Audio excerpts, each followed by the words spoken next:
Get your dirty monkey hands off that compartment, boy! Flight attendant Rebecca Thornton's face contorts with pure hatred. She drives her foot viciously into the expensive leather suitcase, sending it exploding to the floor. Government contracts worth millions scatter like trash. Rebecca snatches Daniel's family photo and waves it mockingly. Look at this, trying to pretend you have a real family. Pathetic. She tears the photo in half and drops the pieces on his head. Daniel Washington, dressed in his immaculate suit, kneels among the destruction. His hands tremble as passengers gasp in horror around him. Rebecca plants her heel on his scattered business documents and grinds them into the carpet. This is what happens when welfare rats try to play dress-up in first class. You people never learn your place, do you? She kicks his laptop under the seats and crosses her arms smugly. Have you ever seen a single phone call destroy someone's entire career? Because what happened next would end 20 years of airline service in 60 seconds. The alarm buzzes at 5:30 a.m. in Daniel Washington's penthouse apartment. Floor-to-ceiling windows reveal Atlanta's skyline bathed in golden morning light. The scent of fresh coffee drifts from the kitchen where his housekeeper has already prepared his usual breakfast. Daniel adjusts his silk tie in the mirror. At 42, he carries himself with the quiet confidence of someone who built an empire from nothing. His tailored suit fits perfectly across his broad shoulders. The platinum watch on his wrist cost more than most people's cars. His phone rings. Maria, his personal assistant, sounds excited.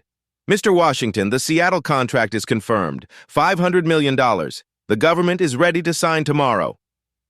Daniel smiles, running his fingers over the leather briefcase containing the final documents. 15 years ago, he started Washington Tech Solutions in his garage after being laid off from a company that promoted everyone except him. Now his cybersecurity firm employs 12,000 people across 6 countries. Book me a commercial, Maria. First class on Delta. Sir, your private jet is ready. Why commercial? Daniel gazes out at the city below. Sometimes I need to remember what regular people go through. Keeps me grounded.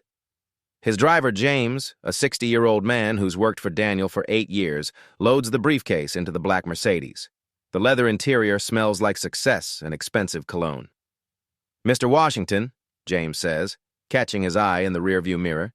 Sometimes success doesn't protect you from ignorance. Just be careful out there. Meanwhile, across town, Rebecca Thornton slams her apartment door. The paint peels around the edges. Dirty dishes pile in the sink. Bills scatter across her kitchen table like accusations. 22 years with Delta Airlines, and she's still struggling. Her ex-husband stopped paying child support 6 months ago. Her teenage daughter won't speak to her. Her son needs money for college she doesn't have. Rebecca stares at her reflection in the cracked bathroom mirror. Her blonde hair shows gray roots she can't afford to touch up. Crow's feet etch deeper around her eyes each year. At 45, she feels invisible except when she's wearing her uniform. The Delta uniform gives her power, real power. She arrives at Hartsfield-Jackson Airport and badges into the crew area. The fluorescent lights buzz overhead. The smell of industrial cleaning solution burns her nostrils. Morning, Rebecca, says Sarah, a 28-year-old new hire with bright eyes and naive optimism. Rebecca sneers. Another day of dealing with entitled passengers who think money makes them special. Sarah shifts uncomfortably. The diversity training last month was actually pretty helpful. Made me think about diversity training? Rebecca's voice drips venom. Political correctness garbage. Some people need to learn their place, and it's my job to teach them. The crew briefing reveals Flight 447 is completely sold out. 396 passengers, several VIPs in first class. Rebecca's supervisor assigns her to the premium cabin. Perfect, she mutters. Where I can make a real difference. Rebecca begins her pre-flight inspection with surgical precision. She arranges the first-class cabin like a general preparing for battle. Every napkin folded perfectly. Every seat is positioned exactly. This is her domain. The first passengers begin boarding. Rebecca watches with hawk-like intensity as each person approaches. She serves champagne to the elderly white businessman in 2A with a warm smile. The young white couple in 3B receives extra peanuts and friendly conversation. Then she sees him. Daniel Washington walks down the jet bridge with quiet dignity. His expensive suit screams money. His confident stride suggests someone accustomed to respect. His dark skin makes Rebecca's jaw clench with familiar rage. He approaches seat 1A with his leather briefcase and carry-on suitcase. The overhead compartment directly above his purchased seat beckons like an invitation. Rebecca feels her blood pressure spike. Not today. Not on her aircraft. She watches Daniel place his briefcase in the space beneath the seat in front of him. Standard procedure. Nothing wrong. But when he reaches for the overhead compartment for his suitcase, something inside Rebecca snaps. This is her moment. Her chance to remind someone exactly who holds the power 35,000 feet above the ground. The cabin fills with the usual boarding chaos. Conversations blend together, children cry, passengers shuffle past each other in the narrow aisles. The air recycling system hums steadily overhead. Daniel opens the overhead compartment with practiced ease. His movements are calm, respectful. He's clearly traveled first class many times before. Rebecca approaches like a predator stalking prey. Daniel lifts his suitcase toward the overhead compartment. The leather handle feels smooth in his grip. Around him, passengers settle into their seats with the usual boarding shuffle. The cabin smells of recycled air and someone's expensive perfume. "Excuse me?" Rebecca's voice cuts through the ambient noise like a blade. "That compartment is reserved for crew items only." Daniel pauses, suitcase halfway to the bin. He turns with polite confusion. "I'm sorry, but this is directly above my seat. I have first-class boarding privileges." He reaches into his jacket pocket and produces his boarding pass. The gold Delta medallion catches the cabin light. Seat 1A, premium passenger status clearly displayed. Rebecca doesn't even glance at the ticket. Her eyes narrow with contempt. "I don't care what your little piece of paper says. Some people need to learn aircraft etiquette." The words hang in the air like poison gas. Nearby passengers begin to notice the tension. Conversations quiet to whispers. Heads turn slowly toward the confrontation.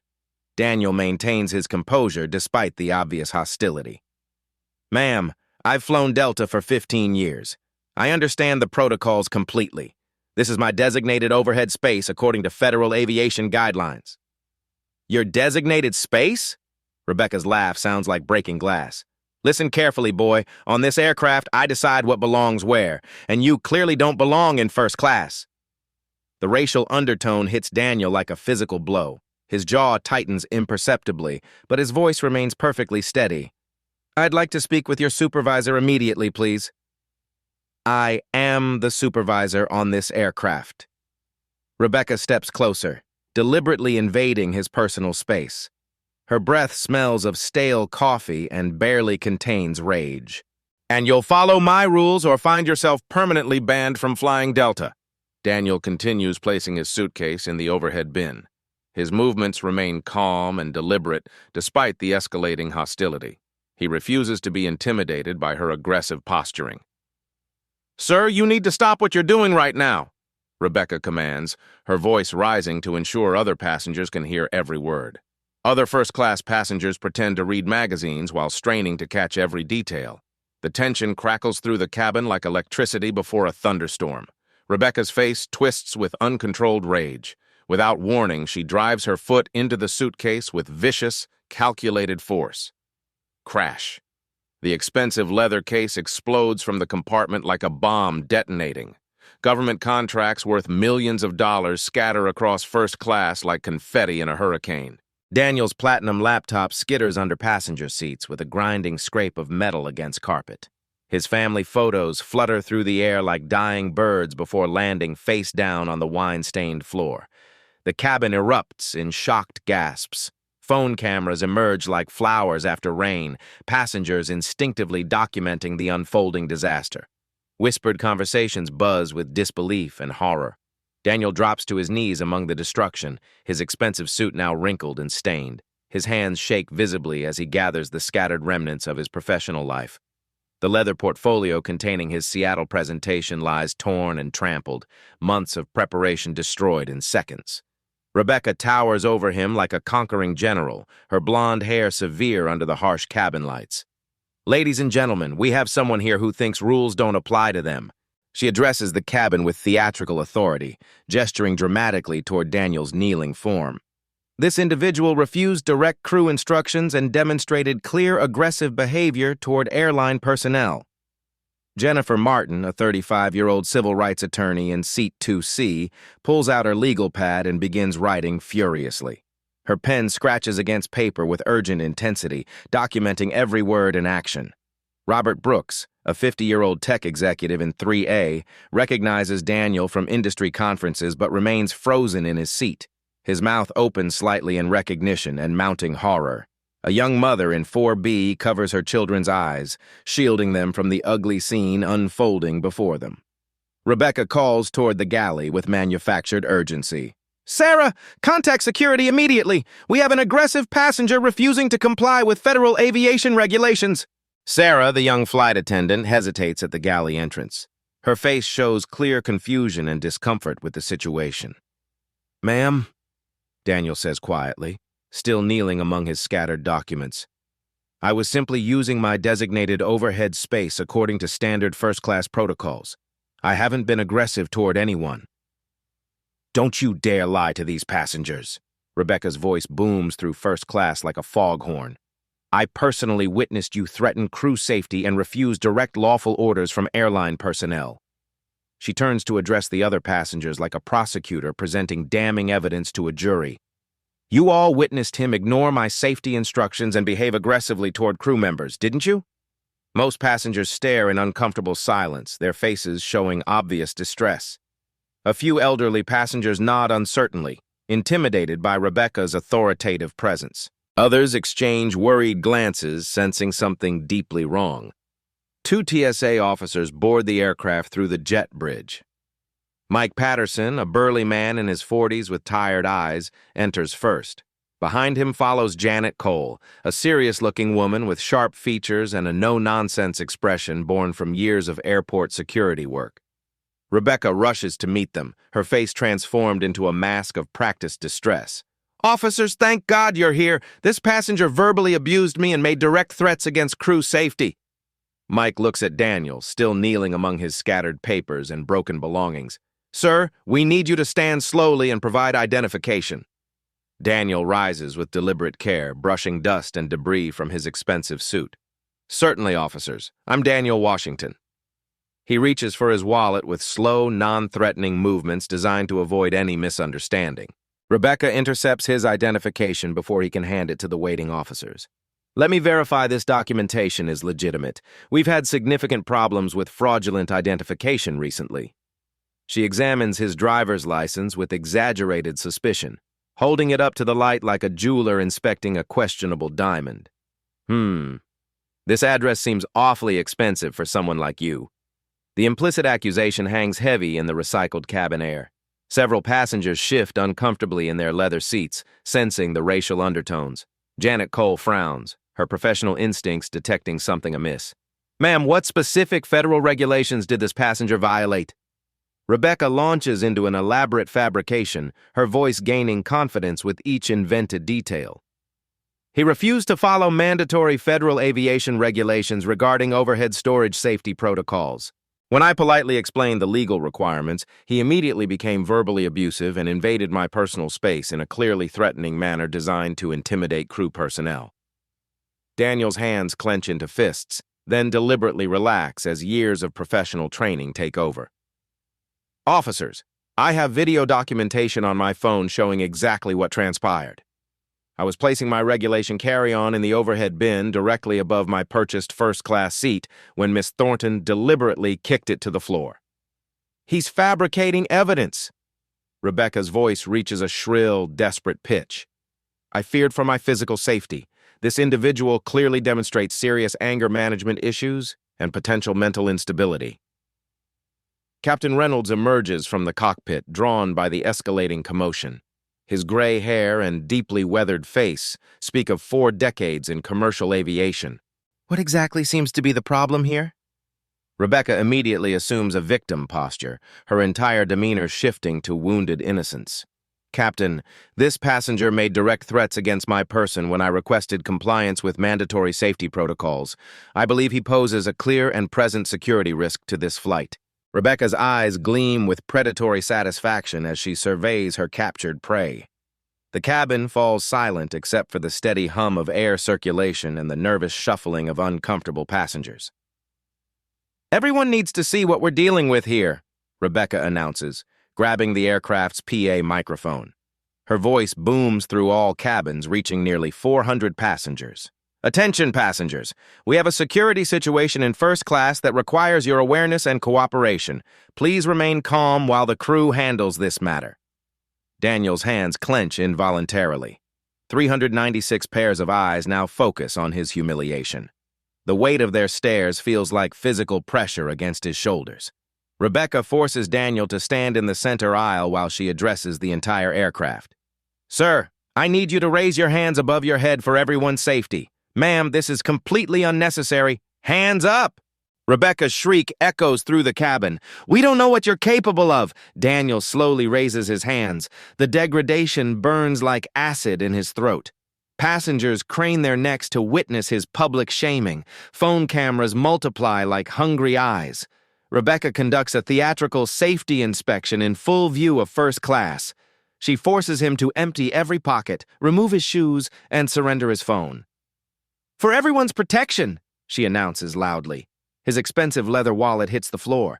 Business cards scatter like fallen leaves. Rebecca examines each item with exaggerated suspicion while passengers watch in horrified fascination. "Look at this." She holds up his platinum credit card. "Probably stolen. These people always live beyond their means." The businessman in 2A shifts uncomfortably. "Ma'am, that seems like an inappropriate assumption." "Sir," Rebecca cuts him off. "Unless you have security clearance, please don't interfere with safety protocols."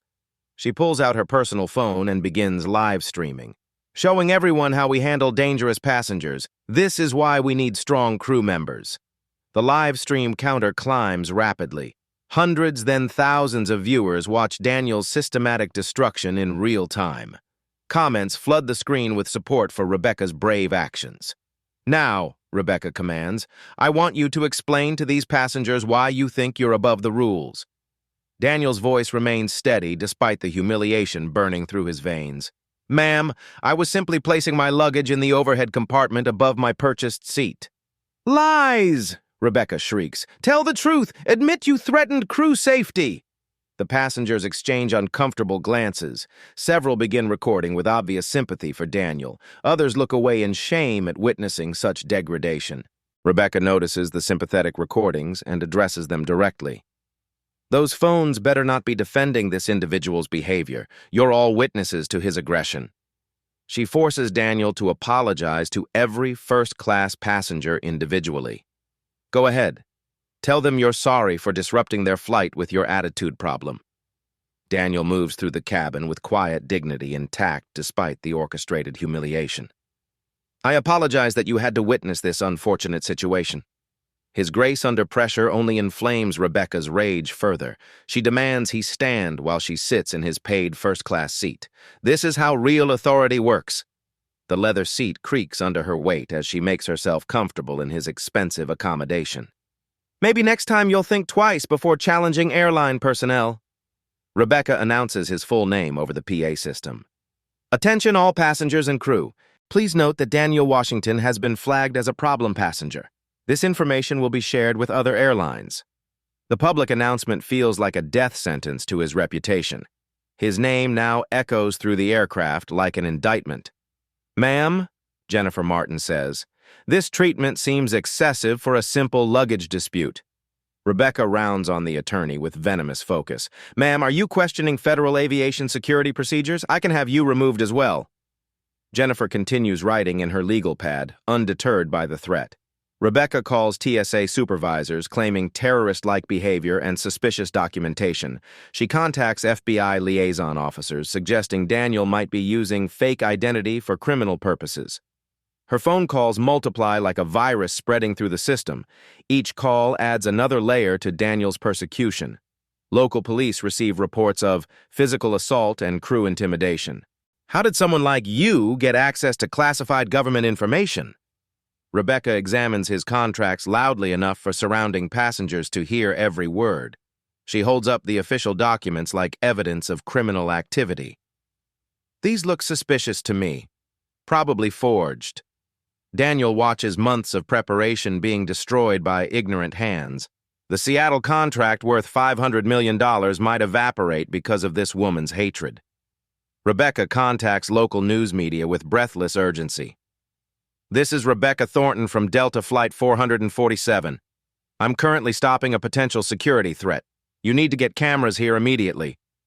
She positions herself as the hero of her own narrative. "I've probably saved hundreds of lives by identifying this dangerous individual." The time pressure weaponization begins systematically. Rebecca deliberately delays every procedure, knowing Daniel will miss his critical Seattle meeting. "Ladies and gentlemen," she announces over the PA, "this passenger's selfish behavior is delaying everyone's travel plans. His refusal to cooperate is keeping you from your families." Passengers begin checking their watches nervously. Connecting flights hang in the balance.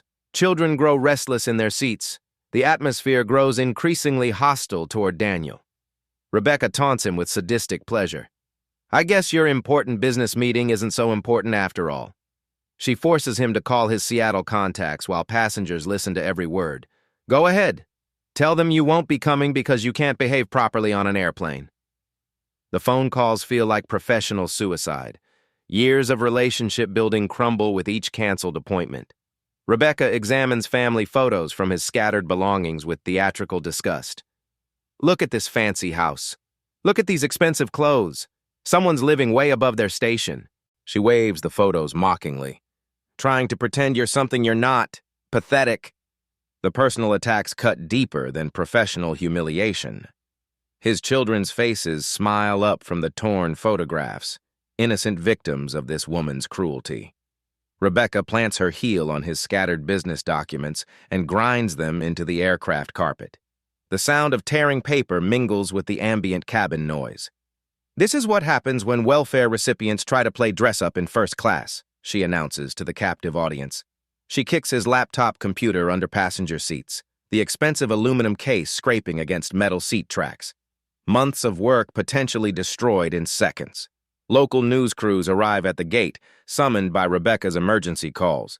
She gives on-camera interviews positioning herself as a heroic flight attendant protecting innocent travelers. "I recognized the threatening behavior patterns immediately," she tells reporters. "My 22 years of experience probably prevented a tragedy today." Social media explodes with her narrative. Flight Safety 447 trends rapidly as Rebecca's version spreads across platforms. She becomes an instant hero to thousands who don't know the truth. Passengers begin turning against Daniel under Rebecca's psychological manipulation. She suggests he's endangering children on board and creating unnecessary security risks. "We don't know what he's really capable of," she whispers loudly enough for everyone to hear. The crowd psychology works perfectly. Suspicious glances multiply. Protective parents pull their children closer. Daniel becomes the perceived threat rather than the victim. Rebecca offers drink vouchers to passengers willing to support her story. Anyone who witnessed this individual's threatening behavior will receive compensation for their inconvenience. Several passengers eagerly accept the bribes, their statements becoming part of her fabricated evidence. The final humiliation arrives with devastating precision. Rebecca forces Daniel into an airport wheelchair for security transport purposes. She parades him through the terminal in restraints while passengers film his degradation. Gate areas fall silent as the procession passes. Hundreds of travelers witness his public destruction. "Dangerous individuals being removed for passenger safety," Rebecca announces to waiting areas filled with innocent bystanders. Daniel sits on the cold terminal floor while Rebecca processes paperwork with theatrical importance. His expensive suit wrinkles against the industrial carpet. His dignity hangs by threads. Rebecca calls his emergency contacts to inform them of his criminal behavior. His reputation crumbles with each devastating phone call. Delta supervisors arrive and initially support Rebecca's account completely. The system protects its own while crushing the perceived outsider. Corporate legal teams prepare federal charges paperwork. Public relations departments draft press releases about preventing potential airline tragedy. Rebecca delivers her final public humiliation speech with triumphant malice. "Ladies and gentlemen, this is what happens when certain people think money can buy them respect. This individual believed his fancy suit and fake confidence could intimidate airline personnel, but on my aircraft, everyone follows the rules. No matter how much they think they're worth, no matter what kind of neighborhood they pretend to live in, when they step on this plane, they answer to me. Her voice rises to a crescendo of righteous indignation. And I will never let someone like this endanger the safety of real passengers. The applause from some passengers feels like nails in Daniel's coffin. After 2 hours of systematic humiliation, Daniel sits on the cold terminal floor. His expensive suit bears wrinkles and stains from the ordeal. The industrial carpet smells of cleaning chemicals and thousands of travelers' footsteps. Rebecca stands over him like a victorious general, her blonde hair still perfectly arranged despite the chaos. Her live stream continues broadcasting to thousands of viewers celebrating her heroic actions. Airport security guards maintain a perimeter around Daniel. Their radios crackle with updates about the dangerous passenger situation.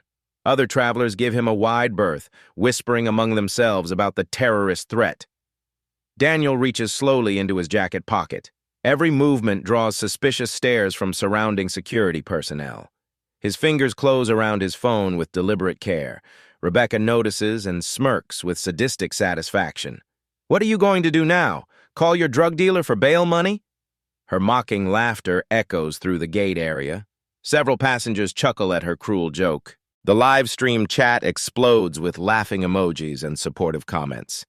Daniel looks up at her with calm eyes that hold depths she cannot fathom.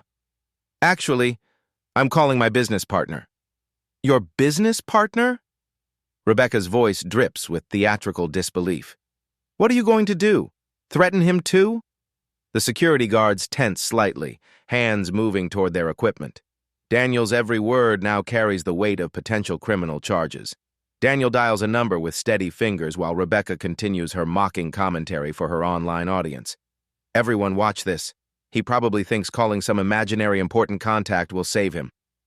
The phone rings once, twice, then connect. "Richard, this is Daniel Washington." Rebecca rolls her eyes dramatically for her viewers. "Listen to this pathetic performance. I'm currently detained at Atlanta Airport by your flight crew." The words hang in the air like a suspended sentence. Something in Daniel's tone makes Rebecca's smirk falter slightly. His voice carries unmistakable authority despite his degraded position. The voice on the other end carries clearly through the phone's speaker. "Daniel, what's happening? You're supposed to be our VIP passenger today." The terminal suddenly feels vacuum-sealed. Conversations stop mid-sentence. Security guards exchange uncertain glances. Rebecca's face begins draining of color like water from a broken glass. Richard Morrison, CEO of Delta Airlines. The name hits the crowd like lightning striking dry wood. Passengers begin pulling out phones to Google Daniel Washington CEO with frantic urgency. Rebecca's live stream captures her face changing in real time. Confidence crumbles into confusion. Authority dissolves into dawning horror. 20,000 viewers watch her world collapse live. "Richard, I've spent the last 2 hours being systematically humiliated by your flight attendant, Rebecca Thornton. She kicked my luggage, destroyed my contracts, and had me paraded through your terminal in restraints." Morrison's voice explodes through the speaker. "She did what? Daniel, you're our largest corporate client, $50 million annually." The words echo through the gate area like bombs detonating. Passengers gasp in unison. Security guards step backward instinctively. The entire power structure inverts in seconds. Rebecca's phone slips from her trembling fingers. The live stream continues broadcasting her complete destruction to an audience that suddenly understands they've been watching the wrong story. Word spreads through the terminal like wildfire. "They attacked Daniel Washington, the billionaire CEO. Oh my God, they're so screwed." Morrison's voice continues over the speaker. "I'm dispatching our entire executive team immediately. Do not move until we arrive." Corporate lawyers materialize from nowhere, rushing toward the scene with briefcases and terror-stricken faces. Their footsteps echo against marble floors like approaching thunder. Rebecca tries desperately to end her live stream, but passengers have already saved the footage. Screen recordings multiply across social media platforms faster than she can delete them. I didn't know." she stammers, backing away from Daniel's still-seated form. You didn't know what? Daniel's voice remains perfectly calm. You didn't know you should treat human beings with basic dignity. Rebecca's union representative arrives and immediately distances himself from her actions. Ma'am, the union cannot support falsified incident reports. Captain Reynolds emerges from the jet bridge, his face ashen with realization. He publicly contradicts every claim Rebecca made. This passenger was completely compliant and respectful. The news crew Rebecca summoned realizes they've been filming the wrong narrative. Cameras swing toward Daniel as reporters frantically rewrite their stories. Local CEO brutalized by airline employee replaces hero flight attendant stops terrorist. Social media comments flip from support to horror in real time. Rebecca's triumphant hashtag #FlightSafety447 becomes evidence of her own racism. The internet mob turns on her with vicious efficiency. Airport executives converge on the scene like sharks smelling blood. Everyone suddenly defers to Daniel while ignoring Rebecca completely. The power reversal feels seismic. Rebecca attempts damage control. If you just told me who you were, I shouldn't have to tell you who I am to be treated like a human being.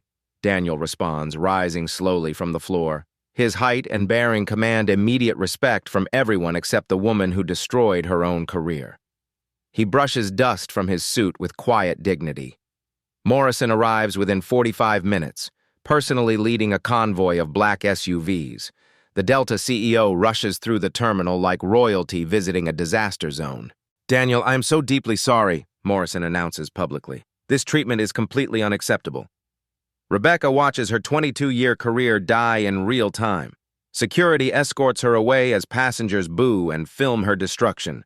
Her live stream ends with her own humiliation. The entire terminal buzzes with electricity. Phones capture every moment of the power reversal. Justice materializes before hundreds of witnesses. Daniel declines the private jet offer. I think I'll drive to Seattle. I need time to process this experience. Morrison nods understandingly. Whatever you need. And Daniel, this will never happen again. Rebecca disappears into airport security offices, her world collapsing faster than she can comprehend. The woman who wielded power like a weapon discovers how quickly it can be taken away. The phone call that was supposed to humiliate Daniel instead destroyed his tormentor completely. Within 20 minutes of Morrison's arrival, Rebecca's professional life ceases to exist. Security escorts her through service corridors to avoid the media circus exploding outside. Her footsteps echo against concrete walls like a death march. Miss Thornton, you're terminated immediately, Morrison announces in the airport conference room. His voice carries the weight of corporate finality. 22 years of service ends now. Rebecca's face crumbles like old paper. Mr. Morrison, please, I have children. I need this job. You should have thought about that before live streaming your assault on our most valued client. The union representative slides termination papers across the polished table. The union cannot defend falsified incident reports or criminal behavior. You're on your own. Rebecca's hands shake as she signs away her pension, her benefits, her future. The pen feels impossibly heavy between her trembling fingers. Her phone buzzes incessantly with notifications. The live stream has exploded across social media platforms. 50 million views and climbing. #Rebecca Racism trends globally within hours. The comments section reads like a digital execution. Racist flight attendant destroyed by billionaire CEO. This is what happens when Koreans meet consequences. Her face when she realized she messed with the wrong person. Rebecca tries deleting her social media accounts, but screenshots live forever. Her image spreads like wildfire, accompanied by her own recorded words of hatred. Anonymous internet users identify her home address within 2 hours. Pizza deliveries begin arriving by the dozen. Her landlord calls threatening eviction due to the media attention. Her teenage daughter texts from school. Mom, everyone's sharing videos of you. I'm so embarrassed I can't show my face. Her ex-husband calls furious. Rebecca, the kids are being harassed because of your racist rant. I'm filing for full custody. The professional aviation industry blacklist happens instantly. Every major airline receives Rebecca's employment records within hours. Her name becomes synonymous with workplace discrimination. Personal bankruptcy looms within 30 days. Legal defense costs drain her savings faster than water through broken pipes. Her attorney abandons her case when payments stop arriving. Meanwhile, Daniel handles his vindication with characteristic grace. He declines Morrison's settlement offer of $50 million. Richard, this isn't about money. It's about ensuring this never happens to anyone else. Morrison nods gravely. What do you want us to do? Systemic change, real accountability, and help for Rebecca's previous victims. Daniel's response spreads through news coverage, painting him as a dignified leader seeking justice over revenge. His approval ratings among business leaders soar. Federal charges materialize against Rebecca with stunning speed. The FBI's Civil Rights Division views her case as a perfect example for prosecution. Filing false police reports becomes the least of her legal problems. Civil rights violations carry a maximum 10-year sentence. Her live stream provides irrefutable evidence of deliberate racial targeting. Expert prosecutors line up to handle her case. Delta implements emergency reforms within hours of the incident. Morrison personally announces a $250 million investment in diversity training for all 90,000 employees. We failed Daniel Washington, Morrison tells the press conference. We failed our values as a company. This ends today. Independent oversight boards form immediately. Passenger rights organizations see donation spikes of 500%.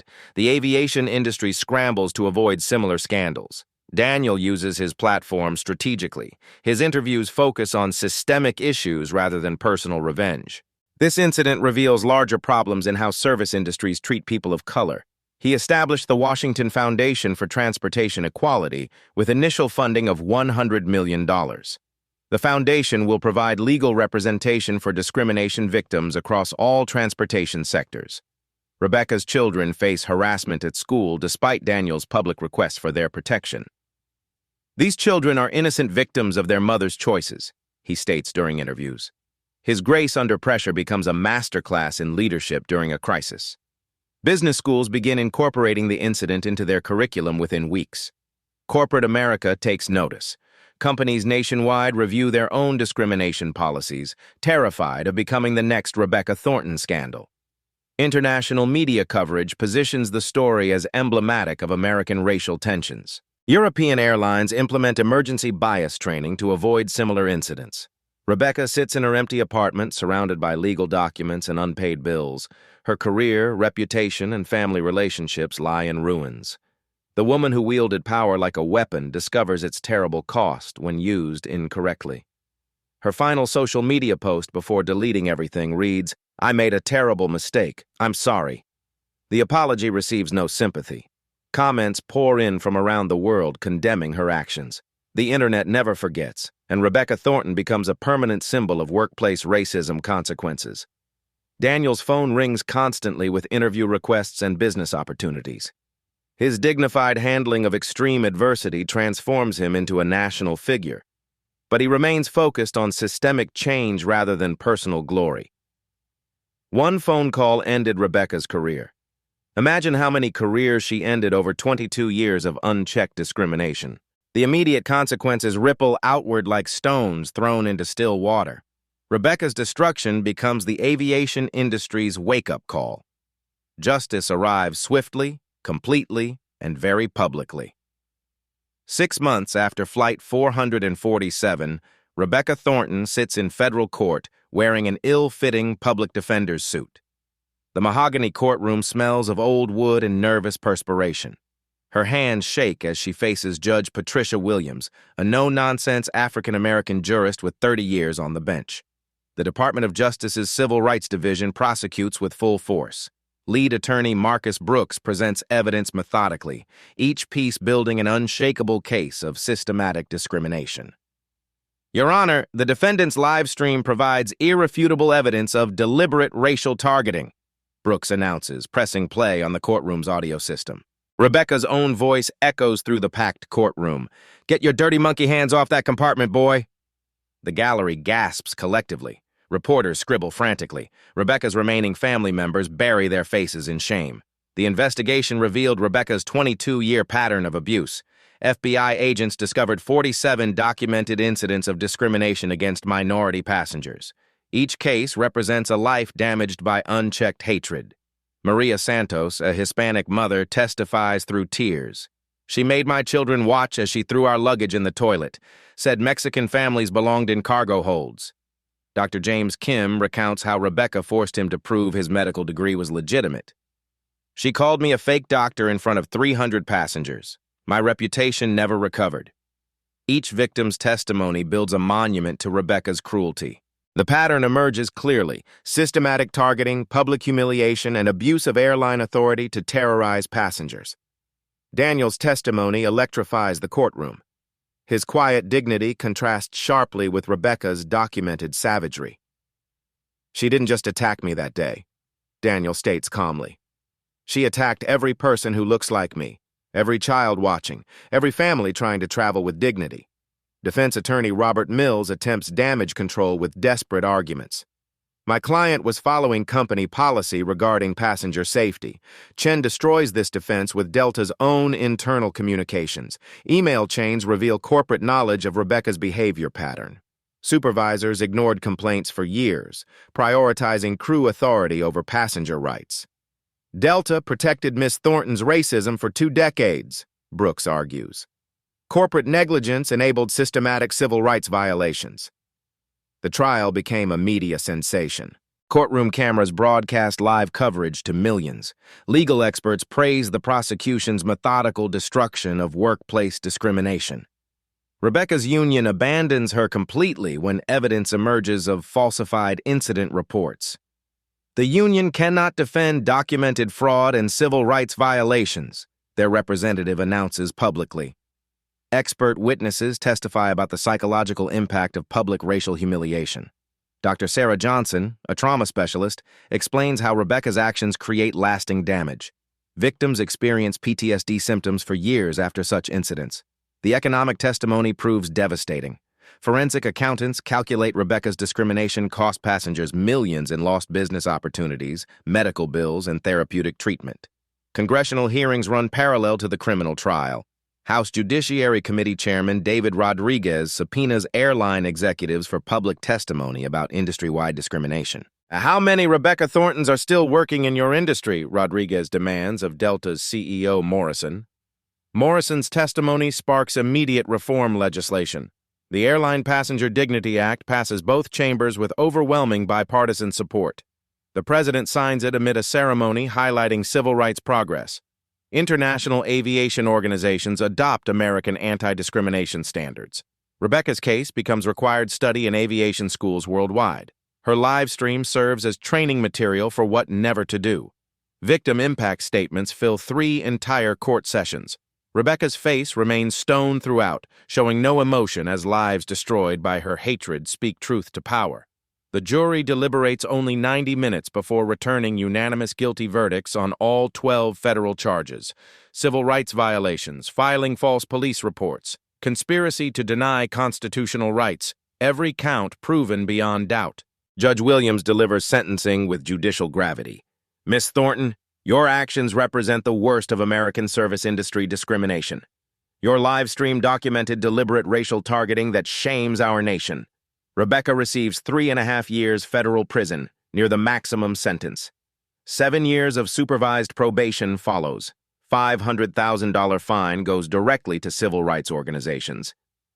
You will complete 1,000 hours of community service at organizations serving communities you targeted," Judge Williams continues. "Perhaps exposure to their humanity will teach you what 22 years in aviation failed to." The civil lawsuit judgment proves equally devastating. Daniel receives $75 million in personal damages from Rebecca, garnished from any future earnings for life. Delta's corporate settlement reaches $300 million. $150 million more comes from the class action suit representing Rebecca's previous victims. The airline industry's largest discrimination settlement sends shockwaves through corporate America. Educational initiatives multiply rapidly. Rebecca's case becomes a mandatory curriculum in business ethics, civil rights law, and corporate responsibility courses. Major universities analyze her systematic discrimination as a case study in unchecked workplace power. Documentary rights sell to Netflix for educational distribution. Flight 447, When Hatred Goes Viral, wins Emmy nominations for exposing service industry racism. Rebecca's own footage provides irrefutable evidence of her cruelty. Corporate diversity training programs cite her case as a primary example of discrimination consequences. Human resources departments nationwide implement Rebecca protocols, immediate termination for any discrimination incidents. Medical and legal professional ethics courses include the incident in the required curriculum. How to recognize and report discrimination becomes mandatory training across service industries. International human rights organizations highlight the case in global discrimination reports. The United Nations cites it as an example of effective justice system response to workplace racism. Social and cultural impact spreads beyond aviation. #Dignity in Travel movement reaches 100 million social media participants. Annual Daniel Washington Day proclamation spread across multiple state governments. Civil rights organizations see 400% increases in discrimination reporting. Rebecca's public destruction encourages victims to come forward with previously hidden experiences. The movement creates lasting change. Corporate discrimination training programs show 65% reduction in reported incidents. Academic research confirms measurable reduction in service industry bias. Rebecca begins serving her sentence at federal prison in Coleman, Florida. Her cellmates know her story from viral social media. Prison guards treat her with professional courtesy tinged by knowledge of her crimes. Letters arrive from discrimination victims worldwide, some supportive of her punishment, others offering forgiveness she hasn't earned. Rebecca reads each one, finally confronting the human cost of her hatred. The system that protected her for 22 years now holds her completely accountable. Justice arrives comprehensively, publicly, and permanently. Daniel's foundation has funded legal representation for 2,000 discrimination victims. His model of dignified resistance while demanding systemic accountability became a template for civil rights advocacy. Federal aviation discrimination complaints dropped 78% industry-wide. 23 states pass passenger protection laws directly citing Rebecca's case. International aviation standards update globally. The expanded justice transforms an individual incident into generational change. Rebecca's live-streamed hatred becomes a catalyst for transportation equality she never intended to create. 1 year later, Daniel Washington stands before 10,000 people at the Lincoln Memorial. The marble steps where Martin Luther King Jr. delivered his dream now witness another chapter in America's long journey toward justice. The morning sun casts golden light across the reflecting pool, and the air carries the weight of history. 12 months ago, Rebecca Thornton kicked my suitcase and thought she was putting me in my place, Daniel begins, his voice carrying clearly through the sound system. What she actually did was kick open a conversation this country needed to have. The crowd falls silent, hanging on every word. News cameras capture the moment for global broadcast. Behind Daniel, the marble statue of Lincoln seems to listen with ancient patience. That day, I wasn't Daniel Washington, the CEO. I was just another black man who dared to occupy a space someone thought I didn't belong in. But here's what Rebecca didn't understand. My success gave me the platform to demand justice, not just for myself, but for everyone who doesn't have the power to make that phone call. Daniel's reflection deepens, drawing from months of speaking to discrimination victims across the country. I learned something profound during those 2 hours of systematic humiliation. Maintaining dignity isn't about suppressing anger. It's about channeling that energy into lasting change. The Washington Foundation has transformed lives nationwide. 2,000 discrimination victims now have legal representation they couldn't afford before. Corporate America trembles at the mention of workplace bias, knowing the financial and reputational consequences. Rebecca spent 22 years terrorizing passengers who looked like me, Daniel continues, but her live stream became evidence in 47 federal civil rights cases. Every moment of cruelty she broadcast helped convict other perpetrators. The statistical transformation is remarkable. Federal aviation discrimination complaints dropped 78% industry-wide. Corporate discrimination training programs report 65% reduction in incidents. Rebecca's public destruction created the accountability structure her victims never had. Rebecca Thornton is serving her federal sentence at Coleman Prison in Florida. She works in the laundry for 12 cents an hour. Her wages are garnished to pay the $75 million judgment she owes me. Daniel pauses, letting the weight of justice settle over the crowd. But this was never about destroying one woman. This was about exposing a system that protected her hatred for 2 decades. The broader impact continues expanding. International aviation organizations adopted American bias prevention standards. 23 states passed passenger protection laws citing Rebecca's case. Congressional legislation now protects travelers from crew discrimination. Here's what I need you to understand. Daniel's voice rises with passionate intensity. Rebecca's live stream has 200 million views. It serves as evidence in discrimination cases worldwide. Every person who witnessed her abuse and chose to document it became part of the justice that followed. Educational initiatives multiply continuously. Business schools require Rebecca's case in corporate responsibility courses. Medical and legal ethics programs use her systematic discrimination as a cautionary example. Children's books teach dignity under adversity using Daniel's response model. But this isn't about one racist flight attendant. This is about a system that enabled her for 22 years while she traumatized passengers who looked like me. Daniel challenges the audience directly. That live stream Rebecca made to humiliate me, she spent 2 hours trying to prove that money can't buy respect. She was right about one thing. Money can't buy respect. But it can buy lawyers, fund investigations, and create foundations that protect everyone who comes after me. The call to action builds systematically. If you witness discrimination, document it. Your video could save someone's career or life.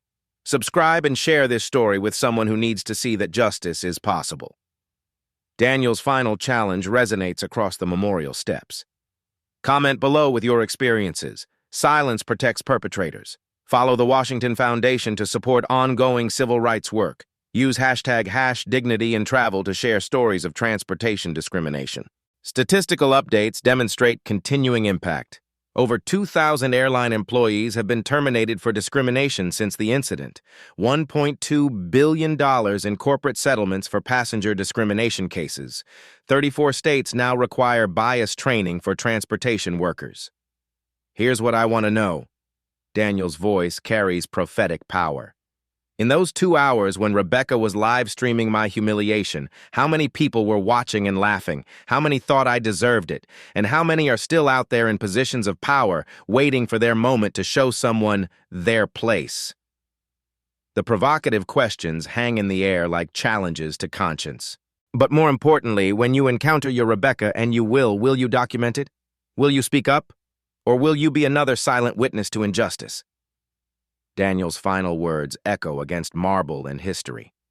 Because every time someone stays silent, every time someone looks away, every time someone chooses comfort over courage, another Rebecca gets to kick another suitcase and humiliate another human being. The crowd erupts in sustained applause. Phones capture every moment for social media distribution. The message spreads like ripples across water. That phone call didn't just end Rebecca's career. It started a movement. And this movement isn't stopping until dignity isn't determined by the color of your skin or the size of your bank account. Daniel's closing frame resonates with finality. Subscribe if you want to be part of the solution, because the choice is yours.